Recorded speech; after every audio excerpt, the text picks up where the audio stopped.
कुछ भी नहीं पढ़े मैम, बट फिर भी फर्स्ट अटेम्प्ट में तो क्लियर करना ही है एआईबी।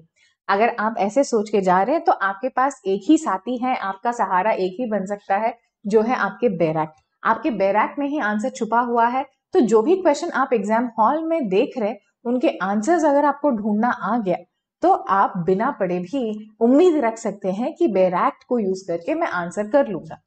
अब देखिए, बैराक से आंसर ढूंढने के लिए जो भी टिप्स एंड ट्रिक्स है, सारे को एक साथ वन शॉट में इस लेक्चर में मैं डिस्कस करूंगी, इंक्लूडिंग जो भी आपके एप्लीकेशन बेस्ड क्वेश्चंस है, रीसेंट पैटर्न के जो केस स्टडी बेस्ड या प्रैक्टिकल सिचुएशन बेस्ड क्वेश्चंस है, उनमें भी हिंट्स छुपे होते हैं। वो हिंट्स को आइडेंटिफाई कैसे करना है, उनमें से बैराक से आंसर कैसे ढूंढना है, ये भी हम इस लेक्चर में डिस्कस करेंगे। तो फटाफट से स्टार्ट करते हैं। सिंपल क्वेश्चन से स्टार्ट करते हुए जाएंगे, हिंट्स कैसे ढूंढना है ये समझकर, फिर हम मुश्किल क्वेश्चंस, प्रैक्टिकल क्वेश्चंस पर भी चले जाएंगे। तो फटाफट लेट्स गेट स्टार्टेड। हमारा फर्स्ट क्वेश्चन, मैंने फर्स्ट एक सिंपल क्वेश्चन लिया है। ये AIB 19 का क्वेश्चन है, जिसमें एक बार क्वेश्चन पढ़ लेते हैं। A new offense of snatching has been introduced by the BNS। तो यहाँ पे क्या बता रहे हैं, वो कह रहे एक नया ऑफेंस है, न्यू ऑफेंस। ऑफेंस का नाम क्या है? ऑफेंस का नाम है स्नैचिंग, जो कि इंट्रोड्यूस हुआ है किस लॉ में? By the BNS। BNS का मतलब क्या हुआ? भारतीय न्याय संहिता। तो भारतीय न्याय संहिता, जो कि आपका नए क्रिमिनल लॉज में आता है, उसमें एक नया ऑफेंस ऐड हुआ है जो है स्नैचिंग। तो बस सिंपल सी चीज पूछ रहे, which section of BNS defined snatching as an offence. बस काफी सीधा सीधा सवाल पूछ रहे। BNS में स्नैचिंग है, तो स्नैचिंग अब कौन से सेक्शन ऑफ BNS में ऐड हुआ है, ये पूछ रहे। अब ऐसे क्वेश्चंस को हम सिंपल क्वेश्चंस कहते हैं। क्यों कहते हैं सिंपल क्वेश्चंस? एक बार आप देख लीजिए। जैसे ही आप क्वेश्चन देखते हैं, आपको एक चीज करना होगा। अच्छा, ये क्वेश्चन के लिए अब मेरे पास जो 25 बैराक है, इनमें से कौन सा बैराक उठाऊं, इसका आपको अंदाजा हो जाना चाहिए क्वेश्चन देखते ही। तो इसीलिए जब भी आप क्वेश्चन देखते हैं, आपका फर्स्ट सवाल यही होना चाहिए कि अच्छा, मेरे पास 20-25 जितने भी बैराक मेरे सामने फैले हुए हैं, इनमें से अब मैं कौन सा बैराक ओपन करूं, ये आपका क्वेश्चन हो जाना चाहिए। अब यहां पर अगर आप देखें, तो ये बैराक कौन सा उठाना है, इसका आंसर या इसका हिंट उन्होंने खुद क्वेश्चन में दे दिया। तो जहां पर आपके क्वेश्चन में ही ये हिंट होता है कि कौन सा बैराक निकाल के आंसर करना है, आपकी आधी काम वहीं पे खत्म हो जाती है। तो BNS का बैराक खोलना है। अब ठीक है मैम, मैंने BNS का बैराक खोल तो लिया, पर ये तो 225 पेज का है। तो ये पूरे बैराक 225 पेज का ये बैराक में मेरे को कैसे पता कि आंसर कहाँ ढूंढना है? इसीलिए तो उन्होंने एक और हिंट दे रखा है। देखिए, सेक्शंस जितने भी हो, 1000 भी सेक्शंस हो, तो आंसर तो इन्हीं 4 में से कहीं ना कहीं छुपा हुआ होगा, है ना? तो ऐसे क्वेश्चंस के लिए आपको क्या करना चाहिए? स्नैचिंग के बारे में पूछ रहे हैं, तो ये आपका एक और हिंट हो गया। तो स्नैचिंग का शब्द बैराक में कहाँ आता है, इन चारों सेक्शंस में से ऐसे कौन से सेक्शन में आता है, आपको बस इतना ही देखना होगा। एंड ऐसे क्वेश्चंस करने के लिए मेरा टिप आप नोट डाउन कर लीजिए, जहां पर सेक्शन नंबर ऑलरेडी क्लियरली दे रखे हैं, इन चारों सेक्शन में से कुछ ना कुछ आपको ढूंढना है। जैसे इस तरीके के क्वेश्चंस हैं, तो आपको पूरा बैराक खोल के देखने की जरूरत भी नहीं है, आपको सिर्फ इंडेक्स पेज या कंटेंट्स पेज ही देखना होगा। जैसे कि फॉर एग्जाम्पल इस क्वेश्चन के लिए मैं क्या करूंगी, देखना, मैंने उठाया है भारतीय न्याय संहिता का बैराक, यानी BNS का जो बैराक है नया कानून का, वो उठाया है। एंड पूरा बैराक भी चेक नहीं करना, आपके जो ऑप्शंस है, ऑप्शंस में ही 303, 4, 5, 6, 8, तो बस इन्हीं 4-5 में ही आपको ढूंढना है ना? तो पूरा बैराक के अंदर भी मत जाना। जो आपके कंटेंट्स पेज है, कंटेंट्स पेज या इंडेक्स पेज बोलते हैं, जो आपका इनिशियल पेजेस होते हैं, जिसको हम अरेंजमेंट ऑफ सेक्शंस भी कहते हैं, यहीं पर आपका सेक्शन नंबर और सेक्शन के अंदर क्या चीजें हैं, आपको यहीं पे मिल जाएंगे। एंड मेरा जो ऑप्शंस है सारे 300 के आसपास है, तो मेरे को वहां से जाके ढूंढना पड़ेगा, तो मैं 300 तक चली जाती हूँ। तो 300 ये सब आप छोड़ दीजिए, एग्जाम हॉल में बैठे बैठे यही सब करने में ज्यादा टाइम लगता है, तो टाइम मैनेजमेंट का भी आपको ध्यान में रखना पड़ेगा। तो यहाँ पे आपको आंसर मिल जाता है 304, स्नैचिंग। क्वेश्चन में किस चीज के बारे में पूछे थे? स्नैचिंग के बारे में पूछे थे। ये कहाँ दिया गया है? 304 में दिया गया है। तो आप यहाँ पे आके आपका आंसर ऑप्शन डी आप मार्क कर लोगे। देखिए, यहाँ पर मेरा फोकस ये नहीं है कि आप कुछ भी करके आंसर रट के चले जाएं, बल्कि मेरा ये प्रयास रहेगा कि एग्जाम हॉल में बैठकर अगर आपके सामने एक नया क्वेश्चन भी आ जाए तो उसको बैराक्ट में कैसे ढूंढेंगे, कैसे हिंट्स निकालेंगे, कैसे बैराक्ट को यूज करेंगे, इस पर ज्यादा फोकस रहेगा। ये तो बहुत ही सिंपल सवाल है जहां पर आपको बैराक्ट का नाम दिया है, सेक्शन नंबर भी उन्होंने साफ साफ दे रखा है, एंड किस चीज के लिए ढूंढ रहे हैं, हम स्नैचिंग का शब्द के लिए ढूंढ रहे हैं, ये भी उन्होंने काफी क्लियरली क्वेश्चन में ही दे दिए हैं। जो सब कुछ ऐसे क्वेश्चन जहां पर सब कुछ दे दिया होता है, इसको हम बहुत इजी या डायरेक्ट बैराक्ट क्वेश्चन कहते हैं। वैसे अब ऐसे क्वेश्चंस कितने आप एक्सपेक्ट कर सकते हो? 20 एक्सपेक्ट कर सकते हो आउट ऑफ 100। अब ऐसे क्वेश्चंस आपको सिर्फ क्रिमिनल लॉ में ही नहीं, आपको सीपीसी जो सिविल लॉ है वहां पर भी ऐसे क्वेश्चंस मिलेंगे। देखिए, विच section of CPC allows for appeal from original decrease. Appeal from original decree, original decree का मतलब अगर आपको नहीं भी पता हो तो कोई बात नहीं, वो कुछ ऐसे पूछ रहे हैं, अपील फ्रॉम ओरिजिनल डिक्री के बारे में कहाँ होता है, ऐसा कुछ पूछ रहे हैं। तो अगर आपको ये कॉन्सेप्ट बिल्कुल नहीं भी आता हो तो भी आप क्या कर सकते हैं, सीपीसी का बैराक्ट खोलकर, आंसर तो इन्हीं 4 सेक्शन में कहीं ना कहीं होना चाहिए, तो बैराक्ट का नाम तो उन्होंने दे रखा है, सेक्शन भी उन्होंने बता दिया कि इन्हीं में से कहीं ना कहीं आपका सही आंसर आएगा। तो आपको बस वंस अगेन सीपीसी का बैराक्ट उठाना है। सीपीसी का बैराक्ट कहाँ है ये ढूंढ लिया आपने, आपके पास जो 20-25 बैराक्ट है उसमें ढूंढना, सीपीसी मिलेगा। मैं तो अभी आपको दिखाने के लिए सॉफ्ट कॉपी में दिखा रही हूँ। यहाँ पर सारे फिर से देखना नहीं है, 96, 98, 100 वहां पे जाना है, क्योंकि ऑप्शंस उन्होंने 1, 2, 3 से स्टार्ट नहीं कर रखा है। ये देखिए 96 देखिएगा, section 96 appeal from original decree, मेरे को ये साफ साफ मिल रहा है। कहाँ मिल गया? ये मेरे को कंटेंट्स पेज से ही मिल गया, मैं बैराक के अंदर गई भी नहीं। तो ऐसे क्वेश्चंस बहुत इजीली आ जाएंगे। कितने आएंगे ऐसे? 20 आउट ऑफ 100 आप एक्सपेक्ट कर सकते हो। पर क्या मैम 20 से हमारा पासिंग मार्क हो जाएगा? नहीं, आपको सेफ जोन में तो 50-55 लाने ही पड़ेंगे, ये मैंने बताया, तभी आप सेफ रहेंगे। तो मैम 20 तो यहाँ ऐसे कर लिए हैं, तो बाकी के मार्क्स कैसे करेंगे, है ना? अब आप कह रहे हो कि बिना पढ़े भी बैराक से निकालना है, तो कैसे करेंगे? अब देखिए, अब कुछ क्वेश्चंस ऐसे भी आते हैं जो उतना इजी नहीं होंगे। जैसे आप एक बार ये क्वेश्चन पढ़ लीजिए जो AIB 18 का क्वेश्चन था। When may two persons be said to be related to each other by half blood in accordance with Hindu Marriage Act 1955? ठीक है, क्वेश्चन पढ़ा तो आपको एक चीज समझ में आया, हिंदू मैरिज एक्ट के बारे में कुछ तो पूछ रहे हैं, क्योंकि उन्होंने क्वेश्चन में हिंदू मैरिज एक्ट के बारे में एक शब्द दिया है। ठीक है, क्या दिया है? एक शब्द है हिंदू मैरिज एक्ट के बारे में, कुछ ना कुछ रिलेशन में वो पूछ रहे हैं। तो ऐसे क्वेश्चन में आपको एक चीज याद रखना पड़ेगा, पहले आप क्वेश्चन पढ़े, क्वेश्चन से आप ये एनालाइज करें कि कौन सा बैराक्ट आप खोलोगे। मैंने देखा हिंदू मैरिज एक्ट का नाम दे रखे हैं, तो बहुत आसानी से मैं क्या करूंगी, अपने सारे बैराक्ट्स में से ढूंढूंगी, फैमिली लॉज करके या हिंदू लॉज करके आपके पास एक बैराक्ट होगा, उसमें हिंदू मैरिज एक्ट होगा, वो वाला बैराक्ट मैंने खोल लिया। ठीक है मैम, अब खोल लिया। अब मैं क्या करूं, हिंदू मैरिज एक्ट लगभग 10 या 12 पेज का बैराक्ट है। अब ये 10-12 पेज के ये वाले बैराक्ट में मैं आंसर कहाँ ढूंढूंगी मैम?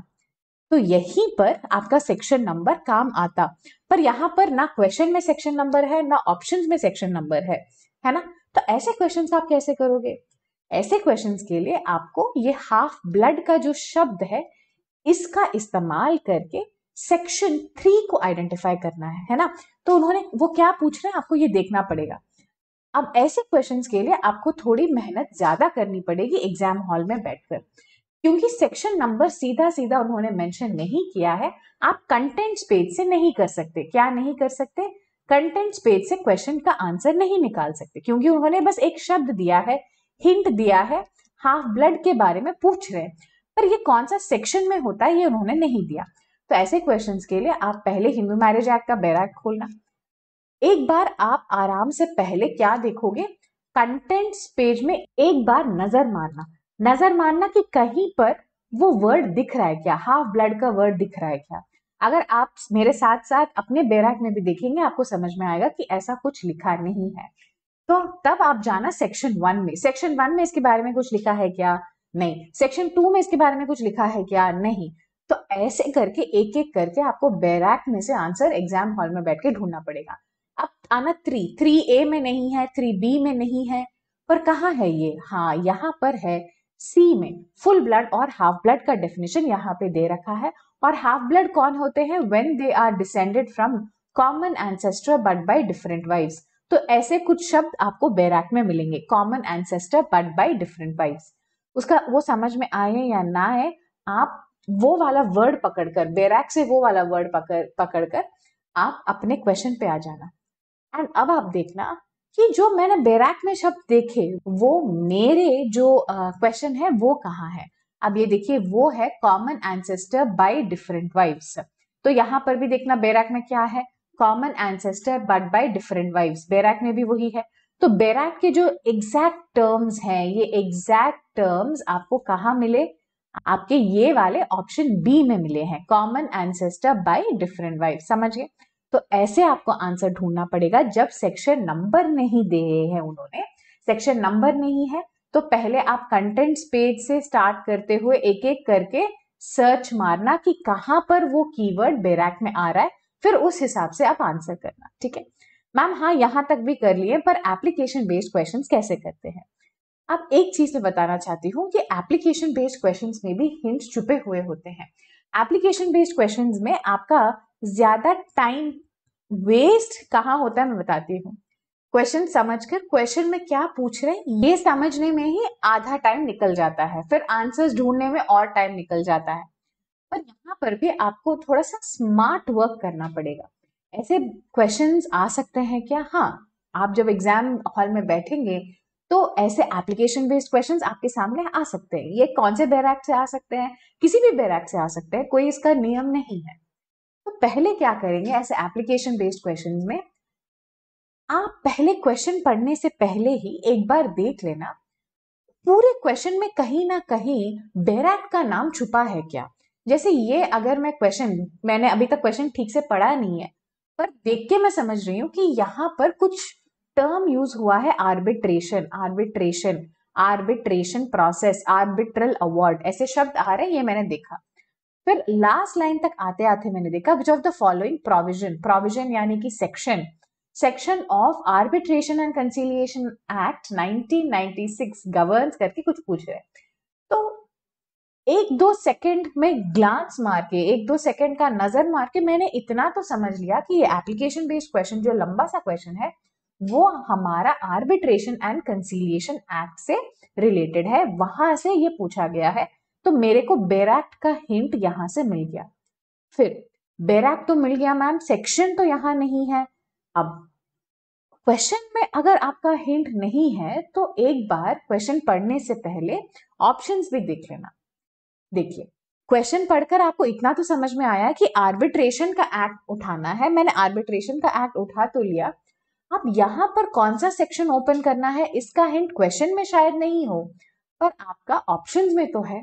तो यहाँ पर 4 ही सेक्शन के बारे में पूछ रहे हैं, देखना सेक्शन 34, 36, 9 एंड 11। जैसे ही हमने बाकी क्वेश्चंस में देखे, जैसे फॉर एग्जांपल ये इजी वाले क्वेश्चंस में भी हमने देखा, तो उन्होंने वही तो किया, 4 सेक्शंस दिए, उनमें से राइट सेक्शन आपको ढूंढना है। तो वही टेक्निक आप यहाँ पर भी क्यों नहीं अपना रहे? पूरा क्वेश्चन समझ में आए या ना आए, मेरे को इतना तो समझ में आ गया कि बैराक ये वाला है, प्रोविजंस पूछ रहे हैं यानी सेक्शन नंबर के बारे में पूछ रहे हैं, और किस चीज के बारे में पूछ रहे हैं, governs enforcement of an arbitral award. Arbitral award enforce कब हो सकती है यानी एग्जीक्यूट कब हो सकता है एक आर्बिट्रल अवार्ड, इसके बारे में पूछ रहे हैं।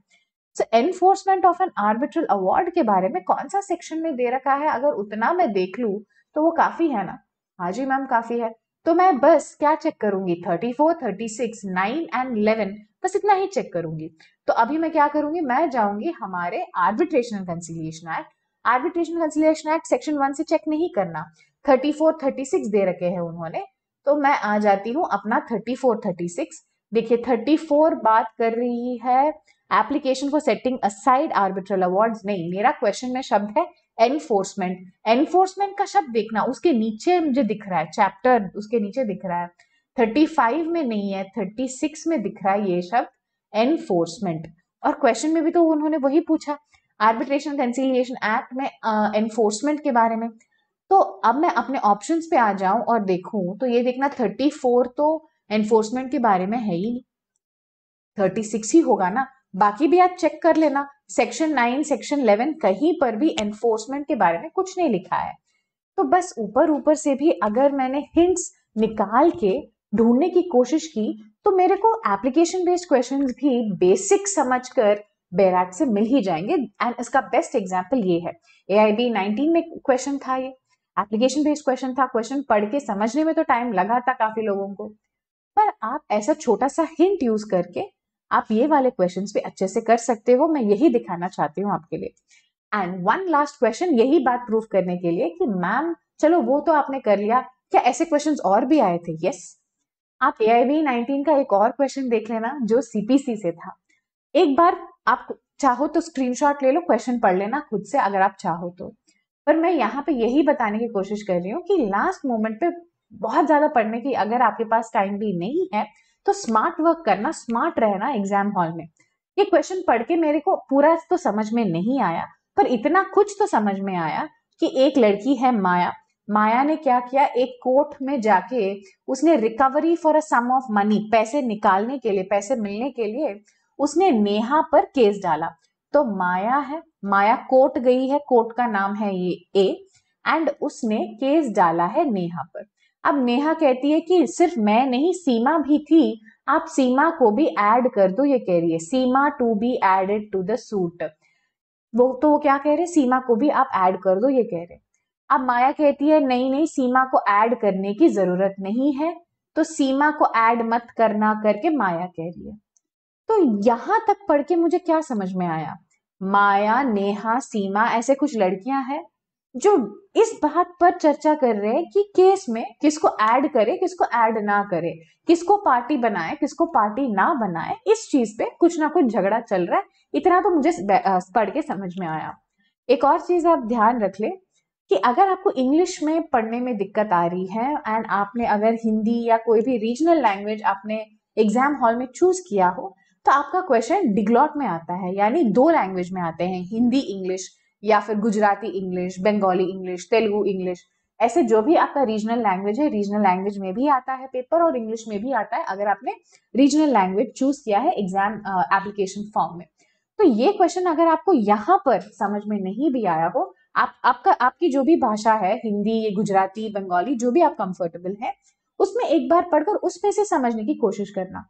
जल्दी पढ़ना है, 10-15 मिनट 10-15 सेकंड में आपको एक अंदाजा आपको मिलना चाहिए कि यहाँ पे 4 लोग हैं, 3 लोग हैं, कौन पार्टी बनेगा, पार्टी कौन होगा, पार्टी कौन नहीं होगा उस केस का। इस चीज को लेके कुछ ना कुछ झगड़ा हो रहा है, इतना मुझे समझ में आया। अब क्वेश्चन से मेरे को और कोई हिंट नहीं मिला, ये कौन सा बेर एक्ट है, बेर एक्ट का नाम का हिंट मुझे क्वेश्चन से नहीं मिला, ना ही कोई सेक्शन नंबर का हिंट मुझे मिला है कि नहीं? क्वेश्चन अगर आप देखते हैं तो क्वेश्चन में कहीं पर भी बेर एक्ट या सेक्शन नंबर का हिंट नहीं है, तो आपको बिना हिम्मत हारे ऑप्शंस पे आ जाना चाहिए। अब ऑप्शंस में देखना, ऑप्शन में तो ये पूछा है which principle of CPC, CPC के बारे में क्वेश्चन में कहीं नहीं दिया, पर ऑप्शंस में देखना विच प्रिंसिपल ऑफ CPC करके पूछ रहे हैं। एंड अगर आप बिना बेर एक्ट खोले भी 1 सेकेंड के लिए देखते हैं जो चीजें वहां पे लिखी गई हैं, देखना बी ऑप्शन में कह रहे हैं प्लेंट के बारे में, पर पूरी क्वेश्चन में तो प्लेंट में के बारे में कुछ है क्या? नहीं। समन्स, अरे समन्स के बारे में तो क्वेश्चन में ऐसा कुछ बताए ही नहीं। फिर प्लीडिंग्स, अमेंडमेंट, अमेंडमेंट यानी कुछ चेंज करना, अरे यहाँ पर प्लीडिंग्स के बारे में तो कुछ है ही नहीं। यहाँ पे तो पूरा डिस्कशन सिर्फ एक ही चीज के बारे में हो रहा है ना, पार्टी कौन है, सही पार्टी कौन है, पार्टी नहीं है, पार्टी केस में कौन पार्टीज होंगे, इसी पे बात हो रही है। तो अगर आप थोड़ा सा भी स्मार्ट वर्क करके भी ऑप्शन गेस कर लेते हैं तो आप कह सकते हैं कि ये सब हो ही नहीं सकता, क्योंकि पार्टीज के बारे में क्वेश्चन में बात कर रहे हैं तो एक ही ऑप्शन है जो पार्टीज के बारे में बात करती है। अगर आप CPC का बैराक खोल के भी चेक करते हैं, ऑर्डर 1 रूल 10, ऑर्डर 7 रूल 11, अगर आप एक एक करके ये चेक भी करते हैं तो आपको आसानी से पता चल जाएगा कि आंसर यहाँ पे जो है ऑप्शन ए आपका सही आंसर है। ऐसे क्वेश्चंस भी होते हैं आप ही के एग्जाम में जहां पर अगर आपने कुछ भी नहीं पढ़ा हो पर थोड़ा सा स्मार्ट वर्क करेंगे, एग्जाम हॉल में अलर्ट रहेंगे, क्वेश्चंस में से मेन पॉइंट्स को ग्रास्प करेंगे, बैराक्ट का हिंट्स अगर आप ढूंढ सकते हैं, ऑप्शंस में बिना हिम्मत हारे हिंट ढूंढने की कोशिश करते हैं, तो आप अच्छे से पहले अटेम्प्ट में ज्यादा नहीं पढ़े तो भी आपका क्लियर हो जाएगा। ये पूरा लेक्चर में मैंने जो भी टिप्स हैं सारे को इकट्ठा करके एक साथ आपके सामने सिंपल मैनर में बताने की कोशिश किया। अच्छा लगा तो जरूर लाइक करना, कोई और डाउट्स हैं तो कमेंट्स में पूछना, जरूर मैं आपको हेल्प करूंगी। All the very best for your exam.